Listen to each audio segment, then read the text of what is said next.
ओम नमः शिवाय। जय श्री कृष्ण। प्रथम स्कंद 19वां अध्याय। श्रृंगी ऋषि के श्राप को सुन राजा परीक्षित का मुक्ति प्राप्त करने के लिए गंगा तट पर जाना तथा श्री सुखदेव जी आदि ऋषियों का वहां पर पधारना। सूत जी ने कहा, हे शौनक आदि ऋषियों, राजा परीक्षित शिकार से लौटकर अपने किए हुए अधर्म पर चिंतित बैठे हुए थे और सोच रहे थे कि मेरे बाद जो राजा होंगे वो मेरे अधर्म का हाल सुनकर ऋषि मुनियों का अपमान करने से नहीं डरेंगे। इससे अच्छा तो मुझे श्राप दे देते अगर ऋषि, तो और मेरे प्राण चले जाते तो मुझे दुख ना होता, क्योंकि उस परिस्थिति में अन्य राजा ऋषि मुनि और ब्राह्मणों की शक्ति का अनुमान कर उन्हें दुख तो नहीं पहुंचा पाते।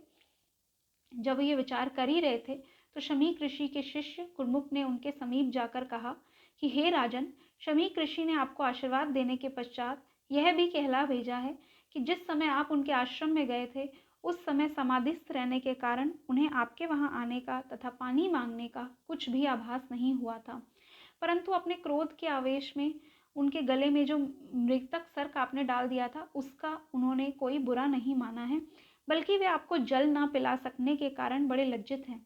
लेकिन उनके पुत्र श्रृंगी ऋषि ने आप अपने अज्ञानवश यह श्राप दे दिया है कि आज से 7वें दिन तक्षक सर्प द्वारा काटे जाने से आपकी मृत्यु हो जाएगी। अतः आप तुरंत ही अपनी मुक्ति का कोई उपाय सोच लीजिए। ये बात सुनकर राजा परीक्षित बड़े प्रसन्न हुए और उन्होंने कहा, यह श्राप देकर श्रृंगी ऋषि ने मुझ पर बड़ी कृपा की है। और फिर उन्होंने ये भी सोचा कि प्राण आज ही निकल जाते तो अच्छा था। 7 दिन तक जीवित रहने की आवश्यकता क्या थी इस शरीर को जिसने इतना बड़ा अधर्म किया है। फिर उन्होंने अपनी स्त्री, पुत्र, राज्य, धन सबका मोह त्याग दिया। श्री नारायण भगवान का चिंतन करने लगे। उन्होंने सोचा, संसारिक मोहमाया में फंसे हुए मेरा इतना समय व्यर्थ ही चला गया। आज से 7वें दिन तो मैंने मृत्यु को प्राप्त होना है। उस समय ये राज्य संपत्ति मेरा साथ खुद ही छोड़ देगी। इसलिए उचित है कि मैं पहले से ही इन सबसे मोह छोड़कर तीनों लोगों को पवित्र करने वाली श्री गंगा जी के किनारे पर जाकर निवास कर 7 दिन तक उन ज्योति स्वरूप परब्रह्म परमेश्वर श्री श्याम सुंदर का भजन करके अपना परलोक सुधार लूं। ऐसा निश्चय करके उन्होंने अपने 14 वर्ष के पुत्र जन्मेजय को राज्य तिलक करके सिंहासन पर बिठा दिया। मंत्रियों को बुलाकर राज्य कार्य सौंपकर जन्मेजय से कहा कि हे पुत्र, तुम गौ ब्राह्मणों की रक्षा करना और प्रजा को किसी प्रकार का दुख मत पहुंचाना। यह कहकर राजा परीक्षित ने राजसी वस्त्राभूषणों को उतार दिया, एक कौपीन धारण कर लिया और गंगा तट पर जा पहुंचे। उस समय राजा ने ब्राह्मणों को बहुत सा दान दिया और राजा के पीछे बहुत से ब्राह्मण भी जा पहुंचे। वहां पर गंगा तट पर राजा हरिद्वार में गंगा तट पर उत्तर दिशा की ओर मुख करके बैठ गए और अपने मन में यह संकल्प कर लिया कि अब जो आयु के 7 दिन बाकी रह गए हैं उसमें किसी प्रकार का अन्न जल ग्रहण नहीं करूंगा। राजा की मृत्यु का जब यह समाचार और ऋषि मुनियों ने सुना तो सबके सब बहुत दुखी हुए और परीक्षित भी अपने हृदय में ये ध्यान करने लगे, विचार करने लगे कि अगर ये 7 दिन में सत्संग मिल जाता तो अच्छा था। राजा के श्राप का हाल सुनकर ऋषि मुनि बहुत उदास हो गए। तो उसमें से अत्रि, वशिष्ठ, च्यवन, अरिष्टनेमि, भृगु, अंगिरा, पराशर, परशुराम, मेधातिथि, देवल, पिप्पलायन, भरद्वाज, गौतम, मैत्रेय, अगस्त्य, वेदव्यास, विश्वामित्र, कात्यायन, वामदेव तथा जमदग्नि आदि अनेक ऋषि और महात्मा राजा परीक्षित को धर्मात्मा समझकर उनसे भेंट करने के लिए गंगा तट पर आ पहुंचे। उनको देखते ही राजा ने उनसे दंडवत किया और सबका पूजन किया, आसन पर बैठाया और ये भी कहा कि आप में से किसी एक का भी दर्शन प्राप्त हो जाए तो प्राणी मुक्त हो जाता है और मेरा अहोभाग्य है जो आप सबने कृपा कर मुझे मृत्यु से पूर्व अपना दर्शन दिया है।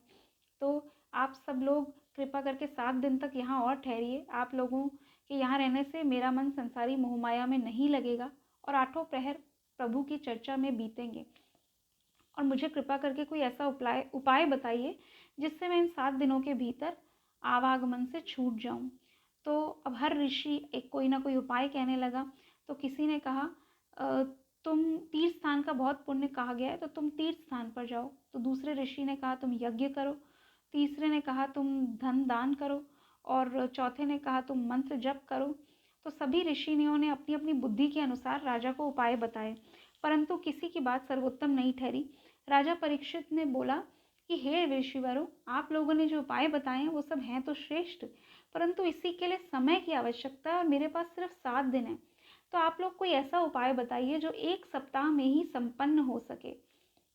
अब राजा की यह बात सुनकर सभी ऋषि मुनि आपस में विचार करने लगे और वहीं देवर्षि नारद भी राजा परीक्षित से भेंट करने के लिए आ रहे थे। तो उनको रास्ते में श्री सुखदेव जी से उनकी भेंट हो गई। तो श्री सुखदेव जी ने पूछा कि नारद जी, आप इस समय कहाँ चले जा रहे हैं? तब नारद जी ने राजा परीक्षित की बात सुनाई और कहा कि राजा परीक्षित को मुक्त होने के लिए सबने अलग अलग उपाय बताए हैं, लेकिन वो किसी को भी संपन्न नहीं कर पाएंगे।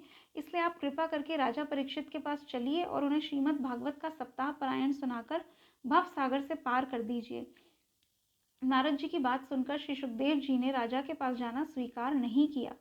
तब नारद जी बोले, हे सुखदेव जी, मार्ग में आते समय मैंने यह दृश्य देखा कि एक नेत्रों वाला एक मनुष्य कुएं के समीप बैठा था।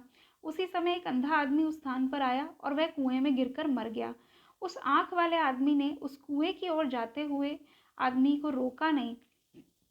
अब ये समाचार जब उस देश के राजा को मिला तो उसने आंख वाले मनुष्य को बहुत सा दंड दिया, क्योंकि उसने नेत्रहीन आदमी को कुएं की ओर जाने से नहीं रोका। अब आप कृपा कर यह बतलाइए कि उस आंख वाले ने अनुचित किया था या नहीं? तो सुखदेव जी ने उत्तर दिया कि हे नारद, उस आंख वाले ने निश्चय ही बड़ा अधर्म किया था, जो उसने नेत्रहीन आदमी को कुएं की ओर जाने से नहीं रोका, उसे कुएं में गिर जाने दिया। सुखदेव जी के मुख से यह वचन सुनकर नारद जी ने कहा, हे सुखदेव जी, राजा परीक्षित अपनी मुक्ति का उपाय नहीं जानता है।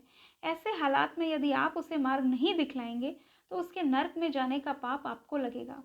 तो नारद जी की बात सुनकर श्री सुखदेव जी ने राजा के पास जाना स्वीकार कर लिया और वो बोले, नारद जी, आपके विचार अनुसार अब मैं चलने के लिए उपस्थित हूँ। आप चलिए, मैं पीछे पीछे आ रहा हूँ। अब नारद जी उनसे विदा लेकर राजा परीक्षित के पास चल दिए। अब जब कुछ समय में ही जो सुखदेव जी थे, 15 वर्ष की आयु के थे केवल, और महातेजस्वी परमहंस थे, वो राजा परीक्षित के पास दर्शन देने के लिए पधारे।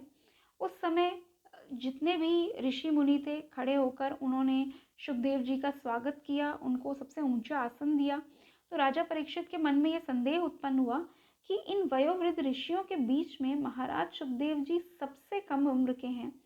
तो ये क्या कारण है कि सभी ऋषि मुनियों ने इन्हें इतना आदर पूर्वक सबसे ऊंचे स्थान पर बैठाया है? इनके तेज से तो अवश्य ऐसा मालूम होता है कि ये गुण में सबसे अधिक है। ऐसा विचार कर राजा परीक्षित ने श्री सुखदेव जी से कहा, उनको दंडवत किया पहले तो, और फिर उनसे कहा कि हे कृपा सिंधु, इस समय जब मैं इस गंगा तट पर आया हूँ, तब आपने बड़ी कृपा करके मुझे अपना दर्शन दिया है। यह मेरे अहोभाग्य से ही हुआ है। अतः अब आप मेरे परलोक सुधारने की अति उत्तम कोई उपाय बतलाने का कष्ट करें। श्रोताओं, प्रथम स्कंद समाप्त हुआ यहाँ पर और अब द्वितीय स्कंद प्रारंभ होगा। धन्यवाद।